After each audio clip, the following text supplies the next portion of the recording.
సమస్యను పరిష్కరించేటువంటి ప్రభుత్వం. అందుకే ఈరోజు మీరు చూస్తూ ఉన్నారు, చంద్రబాబు నాయుడు గారు ప్రజలకు కష్టం వస్తే ఎక్కడున్నారు? ఆయన కలెక్టరేట్లో 24 గంటల్లో 2 గంటలు కూడా పడుకోకుండా ఆయన పనిచేస్తూ ఉన్నారు. ఇవాళ మంత్రులు ఎక్కడున్నారు?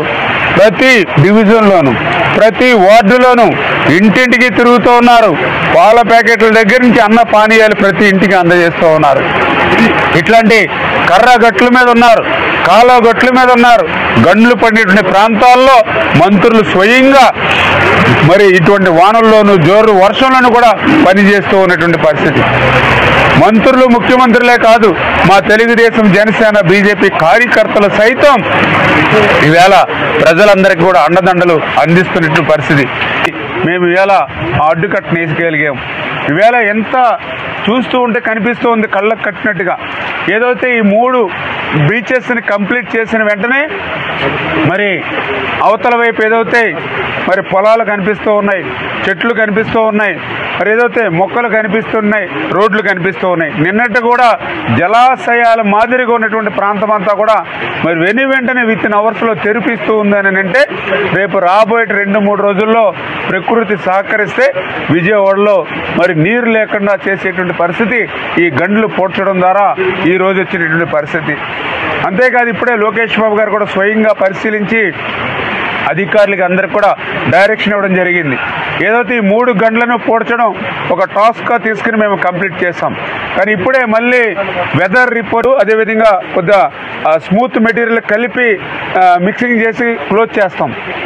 కానీ ఇది పెద్ద 15-20 అడుగులు అగాధాలు అవడం వల్ల ఆ వాటర్ ఫ్లోకి రాళ్ళు ఆగట్లేదని 2 టన్నులు రాళ్ళు పెట్టుకుని ఏదైతే దానికి గ్రావెల్ అటాచ్మెంట్ ఏదైతుందో అది కూడా కొట్టుకుపోవడం వల్ల ఆ గ్యాప్ల్లో కొంతపాటి ఏదైతే సీపేజ్ ఉన్నా కూడా ఎవరు ఇబ్బంది పడాలని పని లేదు. ఎందుకంటే మన వరదల్లో 40,000 క్యూసెక్కులు పోయింది ఆ రోజుని. నిన్న మొన్న అంతకుముందు ఏ రోజు చూసినా కూడా 5,000 నుంచి 9,000 క్యూసెక్కులు పోయింది ఆ గడ్ల మించి. అంచేత సీపేజ్ నుంచి ఒక 150-200 క్యూసెక్కులు వచ్చినా అది కూడా ఇమీడియట్లీ అరెస్ట్ చేసేటువంటి విధంగా 3rd స్టెప్ కింద తీసుకుంటామని చెప్పి కూడా తెలియజేసుకుంటూ ప్రజలను కూడా ఆలోచించమని అడుగుతున్నాం.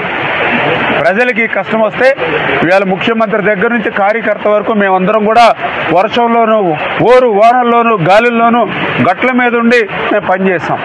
మరి వైఎస్ఆర్సీపీ ప్రభుత్వం గతంలో ఇటువంటి ఉపద్రవాలు వచ్చినప్పుడు, గతంలో ఇటువంటి మరి ఏదైతే మరి వర్షాలు కానీ లేదా ఇతరత్ర ప్రకృతి విపత్తులు వచ్చినప్పుడు ఏం చేశారు వాళ్ళు మీరు చూశారు. ఏదైతే అన్నమయ్య ప్రాజెక్టు కొట్టుకుపోతే ఊర్లు తుడిచిపెట్టకపోతే 36 మంది కళ్ళెదరే చనిపోతే కనీసం ఆ రోజు ఉన్నటువంటి ముఖ్యమంత్రి పలకరించినటువంటి పాపాను కూడా పోలేనటువంటి పరిస్థితి. మరి ఈరోజు చిన్న కష్టం వస్తే ఇవాళ మేమందరం కూడా మరి ప్రజల కోసం పనిచేస్తూ ఉన్నాం. ఇటువంటి పని చేసేటువంటి ప్రభుత్వాన్ని కాళ్ళ కింద వచ్చినటువంటి వరద నీరు ఎవరి లోపం వల్ల వచ్చింది? నీ 5 సంవత్సరాల పరిపాలనలో ఎప్పుడైనా ఒక రూపాయి పని కానీ, ఒక అరబస్తా సిమెంట్ కానీ, ఒక తట్ట మట్టి కానీ ఈ బుడమేరకు నువ్వు చేసావా? అలా బుడమేరు ఎక్కడుందో నీ 5 సంవత్సరాలు ఎప్పుడైనా పట్టించుకున్నావా? 5 సంవత్సరాల్లో ఈ బుడమేరుకి నువ్వు ఏం పని చేసావో అది చెప్పి ఇప్పుడు వరద గురించి మాట్లాడు, నీకు అర్హత ఉంటుంది. అంతే తప్ప 5 సంవత్సరాలు తాడేపల్లిలో మొద్దు నిద్రపోయి ఇసుకలో ఎంత వస్తుంది, లిక్కర్లో ఎంత వస్తుంది, ఏదైతే మరి విలువైన భూములు అమ్మితే ఎంత వస్తుంది, మైన్స్లో ఎంత వస్తుంది, నీ యొక్క ధనాన్ని సంపాదించుకోవడానికి మనసు పెట్టావు. కానీ ఇటువంటి బుడమేరకి నువ్వు పనులు 1000 క్యూసెక్కులు నీరు ప్రవహించేటువంటి విధంగా 4 ఏజెన్సీలకు టెండర్లు ఇచ్చారు. 80% పనులు అయ్యారు చంద్రబాబు నాయుడు గారి హయాంలో. ఆ పనుల్ని నువ్వు కంటిన్యూ చేసి ఏదైతే ఆ లెవెలింగ్ ఏదైతే ఎక్స్టెన్షన్ కానీ ఆ లైనింగ్ కానీ ఈ బుడమేరకు చేసుంటే ఈరోజు గండ్లు పడి ఉండేవా? అంచేత 100కి 100% నీ 5 సంవత్సరాల పాపం, నీ 5 సంవత్సరాల పాలన లోపం ఈవేళ ప్రజలు మేము కూడా శిక్ష అనుభవిస్తున్న పరిస్థితి.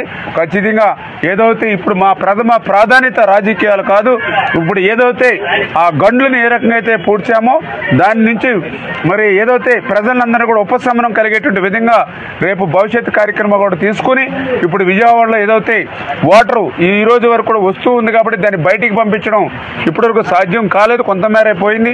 ఇప్పుడు మనం ఇన్ఫ్లో ఏదైతే గంటలు నరికట్టాం కాబట్టి ఇప్పుడు ఇమీడియట్లీ విజయవాడలో ఏదైతే నీరు ఏదైతే చేరుకుందో దాన్ని బయటికి పంపించేటువంటి విధంగా కాన్సన్ట్రేషన్ చేసి వాతావరణం అనుకూలించి వర్షాలు తగ్గితే మరి 1-2 రోజుల్లోనే యాజ్ ఇట్ ఈజ్గా మళ్ళీ పూర్వపు స్థితిని తీసుకొస్తామని చెప్పి తెలియజేసుకుంటూ మరి ఇవన్నీ కూడా క్లియర్ అయిన తర్వాత రేపు భవిష్యత్తులో ఈ బుడమేరు నుంచి విజయవాడకు రక్షణ ఉండే విధంగా ఒక శాశ్వత పరిష్కారం ఉండేటువంటి విధంగా ఎన్డీఏ ప్రభుత్వం పనిచేస్తుంది.